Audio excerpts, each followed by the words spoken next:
Welcome to True Crime Garage. Wherever you are, whatever you are doing, thanks for listening. I'm your host, Nick, and with me, of course, as always, from behind the glass is the man steering the ship. He is the captain. And together, we would like to point out that only a total psychotic would listen to this show at 2 times the speed. Welcome to the show, Captain. Thank you. It's good to be seen. It's good to see you. Thanks for listening, and thanks for telling a friend.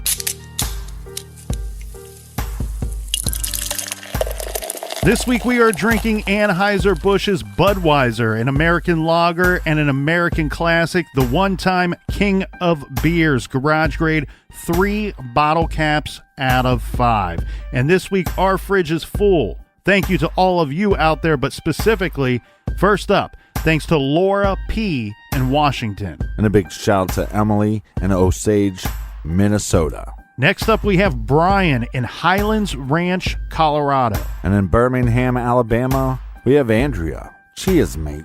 And next up, we have our friend Randy in Federal Way, Washington. And last but certainly not least, we have a long-distance cheers way out to Lauren in Port Talbot, Wales. Thank you to everybody for helping us out with this week's show. If you want to contribute to future shows, go to truecrimegarage.com and click on the donate button. And if you'd like to check out our old episodes, download the Stitcher app. And we have a weekly show called Off the Record, so get hip to that. It's hip to be square, and that's enough of the business. All right, Captain, everybody gather around, grab a chair, grab a beer. Let's talk some true crime.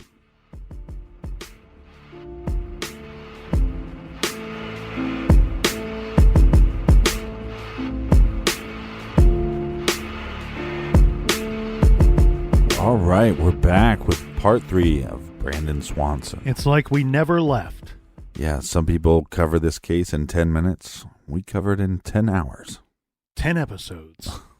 So going through these theories here, Captain, we talked about how Thinking Sideways said it's impossible for alien abduction. You said no time warp, no Sasquatch. There are people, and I find this a little strange, but it is something that you do have to consider anytime you have a missing persons case, is that the individual chooses to be missing, that they decide to walk away from their life. Yeah, and we both agree in this case, the fact that Brandon seemed to be lost at some point, so he's calling for help from friends. They don't answer, so then he calls and gets a hold of his parents, and he's asking for help, basically. Right. And we agree that he didn't walk away from his life based off of his actions leading up to his last known whereabouts. Right, and there's also... It would make zero sense to call mom and dad and then decide to walk away that same night. Yeah, and on top of that, there is nothing of his past or anything that his family is pointing to that this is a possibility. Mm-hmm. One of the more plausible theories, and this kind of branches into a couple different options here, is that Brandon perished in some type of accident somewhere out there in that night. This theory seems to be, again, one of the more likely ones, although the problem here in this case will continue to be that they've not ever found Brandon. They've never found any evidence of him. Mm-hmm. Clothing, a jacket, shoes, anything of his glasses, his phone, anything like that. But let's get into this theory. Let's break it down, right? Brandon was disoriented and confused about where he was. That is not a question. He was 20 miles from where he thought he was. Mm-hmm. We know he got his car stuck in a ditch. We know he was frustrated based off of what his parents were saying. He decided to abandon the vehicle. He started walking. He took what he referred to as a more direct route across fields, farmland, off-road areas, terrain he was not familiar with. Well, not initially. He was staying on the road initially, and then he went off path. Correct. He's walking along fences, and he states to his father he can hear running water. Meanwhile, what else do we know? It's very dark that night. Brandon is blind in one eye. His father heard him exclaim, "Oh shit," and then the phone on Brandon's side goes dead. Mm-hmm. So what happened here? Well, no, let's be clear. It doesn't go dead from our knowledge. There's a disconnection. The call drops is right. what I meant. Sorry about that. It's just words, but you're right. We need to clear that up because there is a hot debate about if his phone went dead or if it was still active. Yes. After he says, oh shit, the call ends on Brandon's end. From here, a lot of people say Brandon could have fallen or could have walked into something. This would be the river, a well, a sinkhole, or some other type of obstacle. Let's go through this because I think we can very quickly eliminate some of these possibilities. And this is based off of information that has come out and is pretty wild, readily available. The sinkhole theories have basically been debunked by Jeff Hasse. Remember, he's the search manager that we spoke about, who methodically and meticulously was searching for Brandon all these years.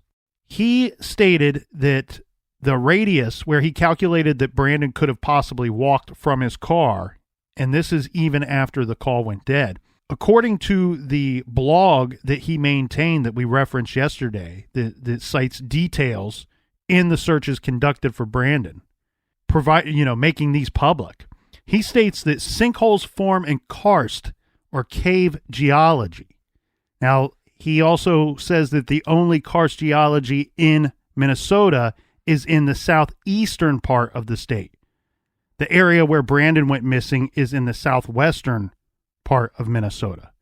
Basically, he's saying he couldn't have fallen into a sinkhole because they're not there. Right. The other thing he points out, too, regarding like wells, open wells and things of that nature on farmland, he points out that the farmland in this area of the country is extremely valuable and that all old wells have been capped off or replaced per Minnesota law. So the days of large wells with buckets that people could fall into, he's saying, are long gone. Right, they could be capped off. And also in this area, these farmers and these people that live in the area would hear about this kid going missing, and they'd probably check their property for any signs of Brandon. Yes. He's stating that all the water sources on these industrial farms were quote-unquote high-tech by 2008. Now, old cisterns could exist. But again, if they do, the searchers have never found one. That could leave us with the river. So we have a local woman who participated in the searches for Brandon. She posted that the terrain out there is riddled with swamps, bogs, caves, 6-foot-tall grasslands, wooded areas, and ponds. Cattails along the riverbanks are 8 feet tall at this time of year. Brandon could have walked or fallen into, the river or the swamps or the bogs at any point along this way. His father says after Brandon says, oh shit, that he heard some type of what he describes as a slipping sound. And we know that the scent dogs tracked Brandon to the actual river and then seemed to indicate that he got back out of the river. So this goes into what you were talking about earlier, Captain, where you have to wonder, is it possible did Brandon fall into the Yellow Medicine River and did something happen to his phone? Maybe he didn't drown in the river, or maybe he did. Maybe he hit his head and drowned in the river. But you also have this theory that maybe he slipped into the river, he gets out, but his phone does not. Then the question is, would his phone continue to ring for a few days even after submerged? Jeff Hasse says, yes, this is a possibility. That the sound that the caller hears has nothing to do with the condition of the actual phone. So this makes this a very possible thing here, right? Yeah, and sometimes when you're trying to call somebody, if you don't have great service, your phone will ring multiple times before it actually tries to connect to them. Right. So the idea being here that maybe something happened to the phone. Here's the thing that you really got to consider, right? If he did fall into the river, even if he got out, he very likely could be soaking wet. Then he's staggering along the road until he decides to stop and rest somewhere. Maybe this is a hole, a field, or in the woods, or an abandoned barn. He could have died of hypothermia. Temperatures dropped to 39 degrees that night. We both agreed that he was wearing fairly warm clothing for that evening. The river was only 55 degrees. Could Brandon have succumbed to the cold, especially if he was wet? His body, having not been found yet, could be because it was either too obscured or has been scattered by animals, plowed under and broken up by heavy farm equipment. We have to remember that searchers were not able to access all of the farmland in the area, some of which were covered thickly with high, tight crops. There's some interesting things that Jeff Hasse states in his information that he's made public. When he's talking about, we reference how many dogs they used in the search for Brandon over the years. Mm-hmm. The problem is at certain times of the years, the crops are at different heights. And he says that the height of crops can make it extremely difficult, if not impossible, for a dog to find the scent. Right. And it's just hard to search in general when you have obstacles like that. You see that in a case like the Long Island serial killer case. Jeff Hasse also states that this region receives nearly constant winds, which can come from any direction. These winds move scent from the source and deposit it into what he refers to as scent pools. Mm-hmm. This can throw off the cadaver dogs, meaning they won't be able to settle on an exact location of the remains. The other possibility, too, that he points out is that the remains may have been scattered over a wide area. And this could be by predators, such as animals, mm-hmm. or that they were moved by human activity, such as farmers tilling their fields or baling hay or corn stalks, something like that. Mm-hmm. Then again, we also have these access issues. They've not been able to search everywhere that they would like to search. They have been very careful to protect landowners' property over the years, generally avoiding searching fields with crops in them, even though he states there's a very likely chance that Brandon ended up in a field. Right. He states that this only leaves spring and fall available for them to search. Mm-hmm. And then we have the difficulty of how much land there is to search. Remember, he pointed out that you're prioritizing 98.5 square miles. Yeah. He says a lot of land. Yeah. He says to effectively search a single 160-acre field, a whole team of people must walk in excess of 10 miles in what he says is difficult footing. Along these same lines here, Captain, he points out that not all of the private landowner. Along these same lines here, Captain, Jeff points out that not all of these private landowners have agreed to searches because let's say Brandon attempted to seek shelter from the wind or from the cold at some point along his journey. Maybe he crawls into an outbuilding or under some old machinery and then passes there. He says that they've not searched all of the farmsteads. In fact, they've only searched very few of the farmsteads in the area. Well, you said there was that radius that they had to search, and there's what was the percentage? Like they've only been able to search about 60%? 60% of the area that they've prioritized, yes. Well, and to go back to the cadaver dogs, too, if you have like a small pond of water, but it has drains into something, mm-hmm. that the cadaver dogs normally do not hit inside the pond, like the body could be in the middle of the pond. The cadaver dogs normally hit where the water is draining because that's where the scent is more dominant. He also points out the conditions in Minnesota at that time of year, and by all of his knowledge and all of his experience, it's his opinion that a body could become fully skeletonized within a week. Mm-hmm. So that's very quick out there. Even calculating that Brandon's body was likely fully disarticulated by mid-July of 2008. And he says this would be very likely at the latest. And one of the things that makes this case so much more fascinating is, like you've been talking about, is the documentation of the search. That really changes everything with as far as like the Brandon Lawson case or like even like Mara Murray. Like we don't have as detailed records of the searches that happen in those cases. Right. And so what is fascinating here and really educating at the same time is all the information about the searches throughout the years, detailed information where we have a complete understanding of, look, so many shows and so many news articles and so many website forums and message boards, they keep coming back to the idea that something weird had to have happened because they've not found Brandon. Right. The problem here is we have the search manager, the guy in charge, and his team that is very publicly stating, we had this huge area to search. We went over the difficulties of the search or what could have happened throughout the years wherever Brandon may be that adds to the difficulty level of the search. And yet we have them saying there's still almost 40% of the prioritized area that we have not been able to get to.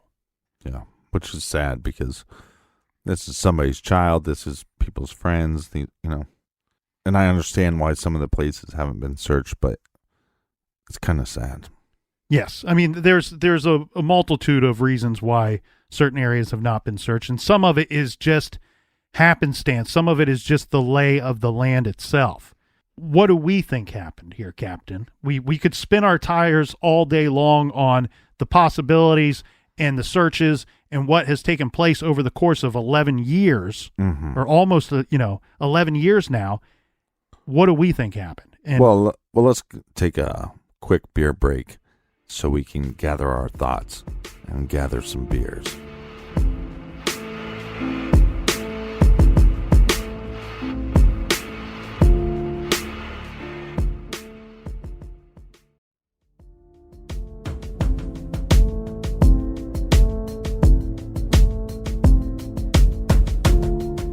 All right, got that king of beer. King of beer. King of beers. What did I say? I don't know. I'm looking at my notes and trying to talk at the same time. I'm doing the same thing. I'm moving some things around. Would you like to go first, my friend?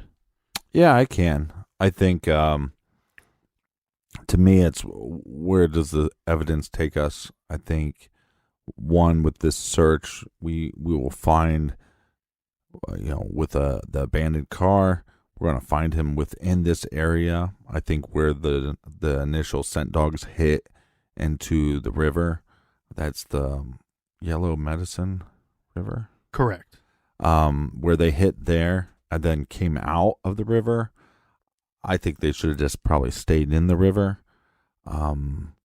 That's what my gut is telling me is the oh shit.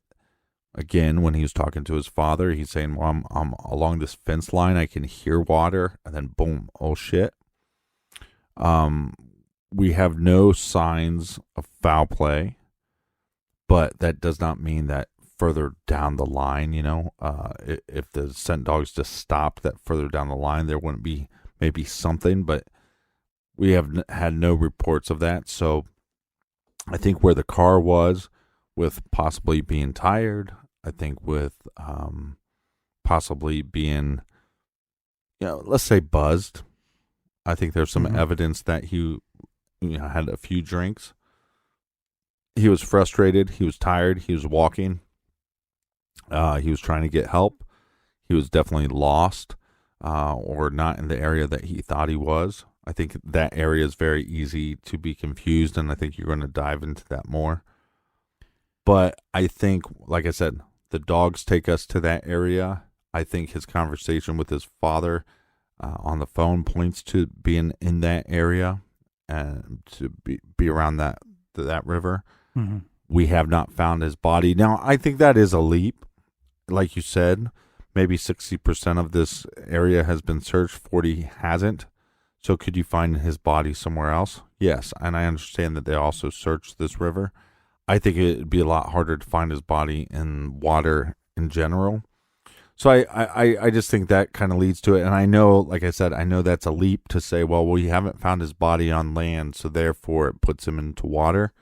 But I think there's other, like I said, those other pieces of evidence kind of points us in the direction that there could have been an accident that happened along that water line. Mm-hmm.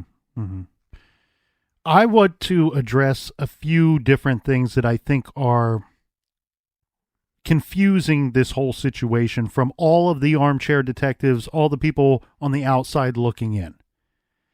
I think first I want to address the issue of I'm not totally discrediting or discounting the possibility of foul play, but what I do want to discredit is the thought that because his name is on VICAP means that he met with foul play. And people keep going back to that.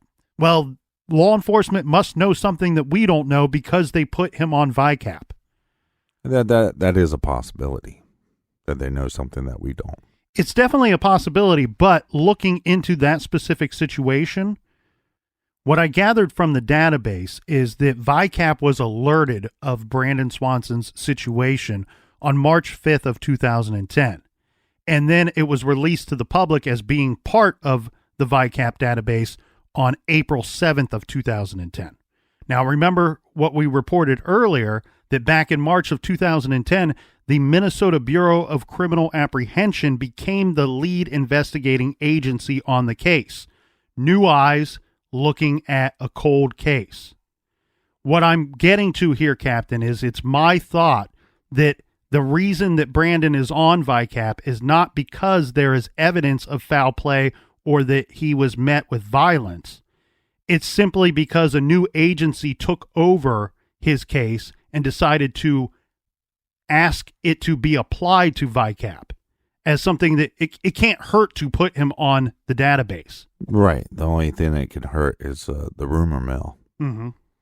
And then I also want to address the issue of him being disoriented or, why he got lost, that whole situation.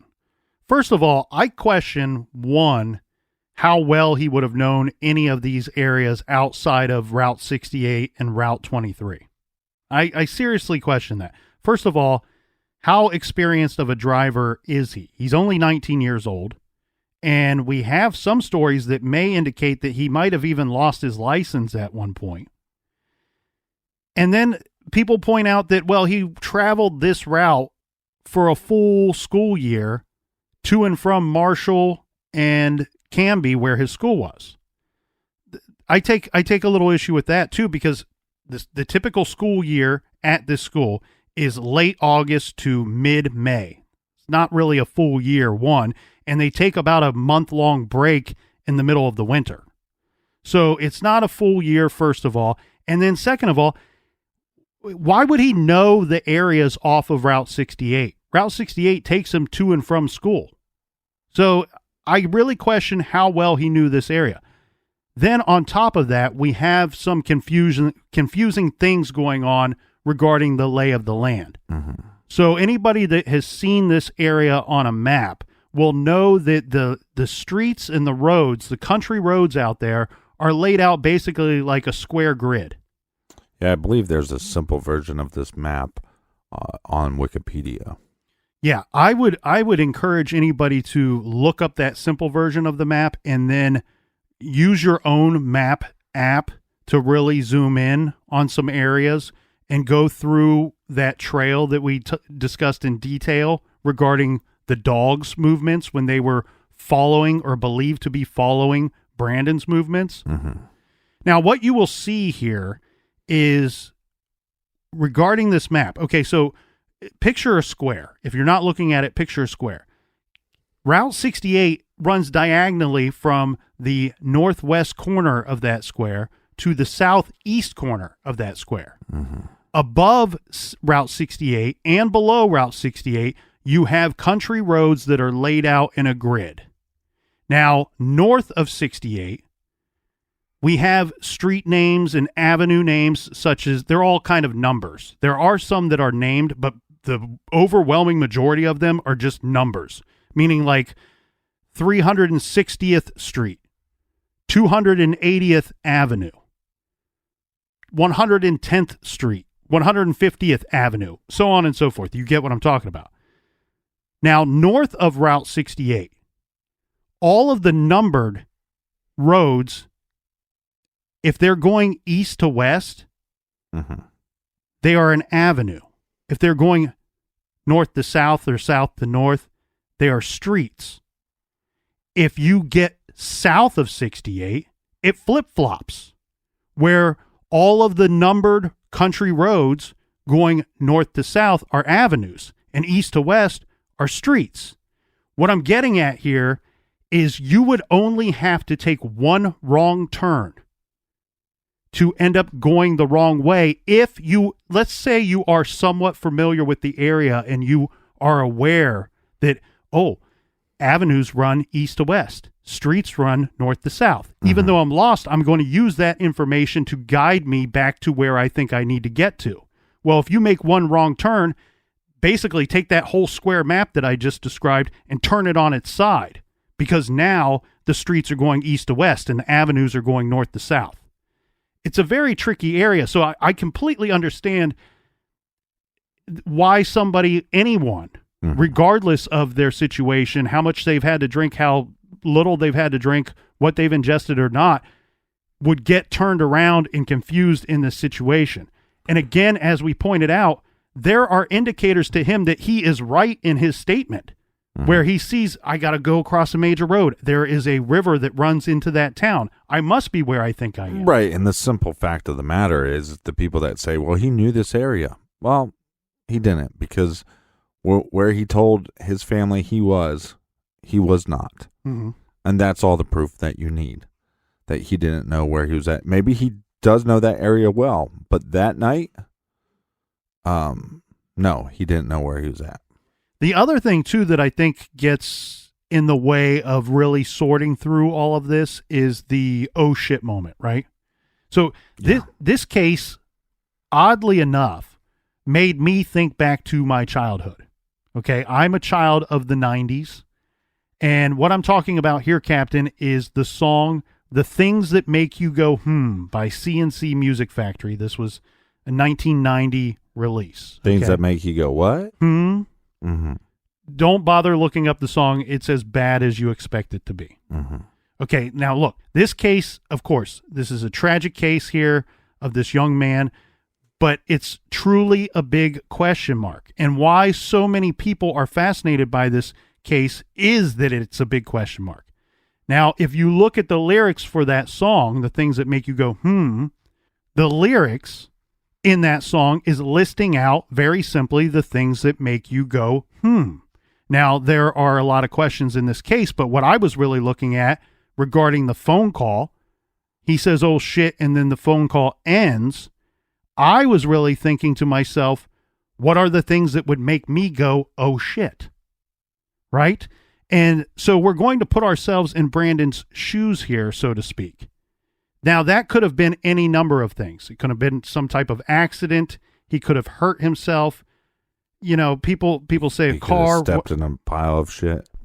Right, whatever. But the problem is the call ends after this takes place. So you can't just look at this and go, oh, what would make me say, oh shit? What would make me say, oh shit? And then the phone call ends. You have to put those two things together because that's what took place. Now, of course, it could have been some type of accident. He could have fallen into the river. The river kills his phone. But the other thing, just as simple, could be his phone is going to die. Right. The phone is losing its charge. It has no battery life left. His phone, according to the specs that you can find online, has 400 minutes of call time, of talk time. We know that this one phone call, the last phone call, took up 47 minutes of talk time. That's 1/8 of the whole battery life right there. Now, on top of that, it wasn't a good phone. On top of that, he's had multiple calls with mom and dad before this last one. He's also gone to 2 parties that night. I mean, this phone is basically a rock with an antenna. He left his home, by all accounts, around 6 p.m. that night. So he's been gone. It's now 3 a.m. He's been gone like 9 hours. So what I'm getting at here is... Car charger, though. That's very possible.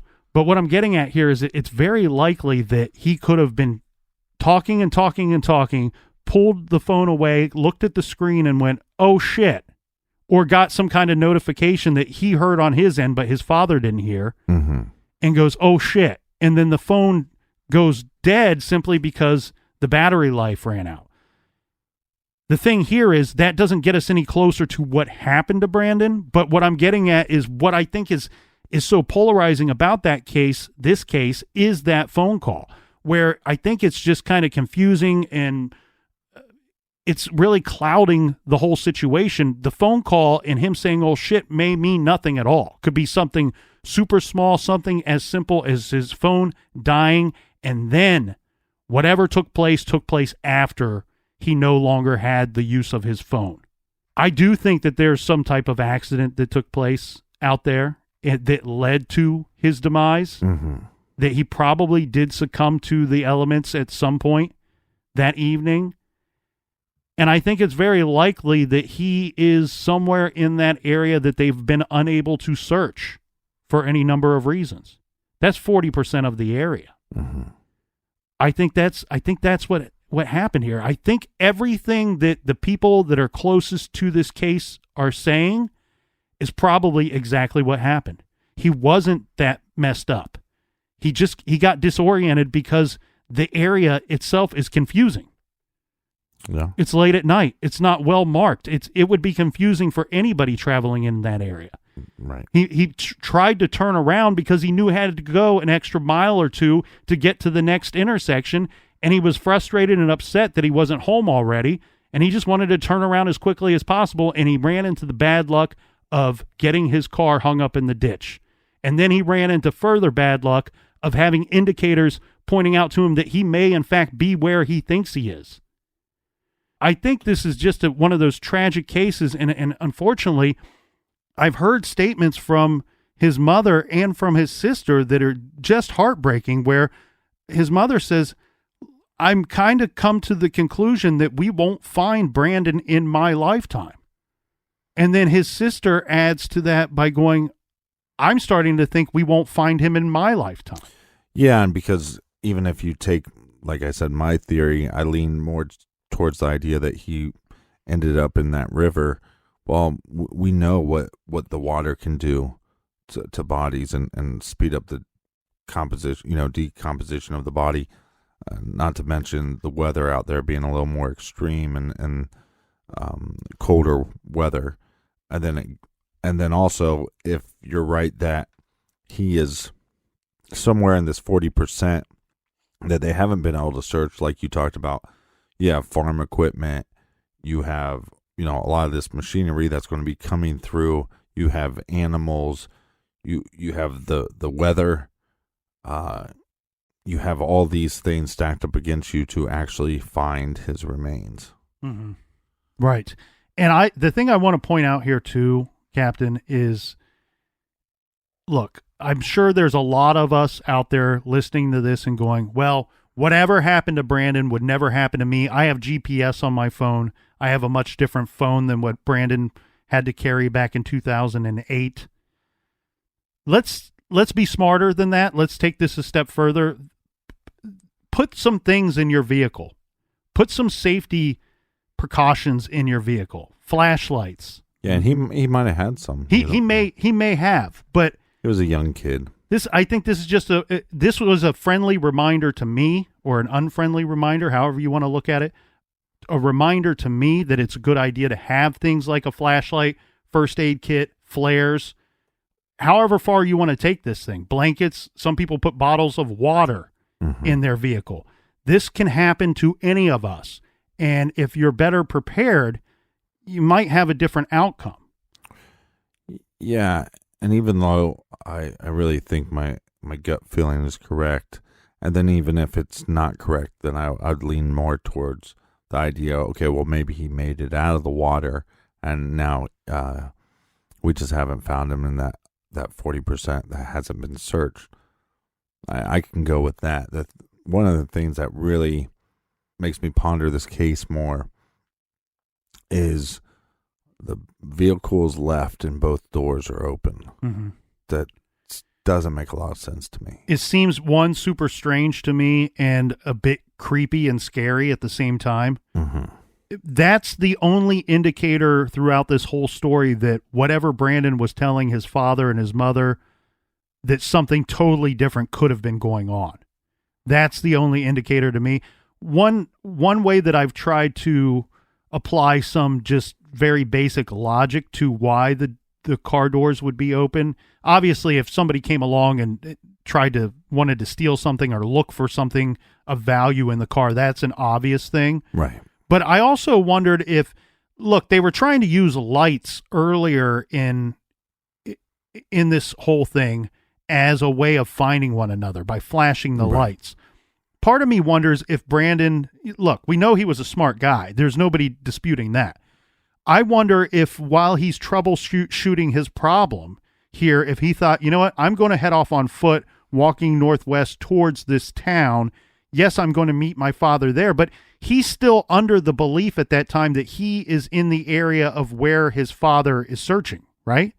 So is it possible that he thought, I'll take this a step further and leave the car door open or doors open, this leaving on the light inside of the car that my father might see. So if he doesn't find me, at least he finds the car, and we can use that as a landmarker to meet up. So I kind of thought that the only thing that punches a hole in that thought and theory is that you think this might have been discussed between Brandon and his father, and it wasn't, as far as we know. Yeah, that detail to me seems like something that's going to keep this mystery around for a while. Right. And his father and mother not only led the search that night and really pushed to get law enforcement involved as quickly as possible, but they've continued to lead the search for all these years. Yeah, and all missing children cases are difficult. I think there's an element of the fact that you both were getting up that night to go help him makes it even more difficult. Mm-hmm. Well, and I hope and pray that his mother and sister are wrong in their thought and their belief that they've kind of come to the idea that they may never know what happened to Brandon throughout the course of their lifetime. I hope that they're wrong with that. The family, this has got to be haunting for them. And they've already kind of come to the idea and somewhat accepted the idea that Brandon's very likely no longer with us. But to have some answers would be very big for them in this situation. Now, there is a thing today called Brandon's Law. And this is because of Brandon's parents. Annette and Brian Swanson are responsible for the enactment of Brandon's Law, which became effective in Minnesota on July 1st, 2009. This law requires Minnesota police to begin an immediate search for missing adults under 21, as well as older adults who are missing under suspicious circumstances. And Brandon's situation certainly falls into that, regardless of what theory you favor or believe. The Swansons have kept the porch light on for their son. They have burned through many light bulbs in the 11 years he has been missing. Brian Swanson has acknowledged that the family likely won't find Brandon alive, but they still want to find him. There has never been a memorial service for Brandon. Brandon's sister is now married, and Brandon now has 2 nephews, which he has never met. The Swansons want to know what happened to their son. They say, quote, "You know, people don't just vanish into thin air, but it sure seems like he did."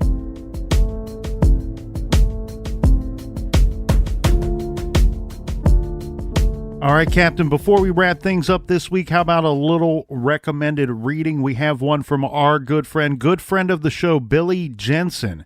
His new book called Chase Darkness with Me. Captain, you and I hung out with Billy at CrimeCon, and he was kind enough to send a couple of copies of Chase Darkness with Me to the garage. We can't wait to read it. That's by Billy Jensen. You don't have to write that title down, though, because you can go to truecrimegarage.com, click on the recommended page, and we will have that title there for you along with other recommendations. Yeah, and I think he owed us the book because he thought that Bob Ruff was going to outdrink me, but But like we know, like everybody knows, Bob Ruff said good night, therefore disqualifying himself and making me the winner of the drinking contest at CrimeCon. So thank you, Billy, and thank you, Bob, for quitting on the drinking contest.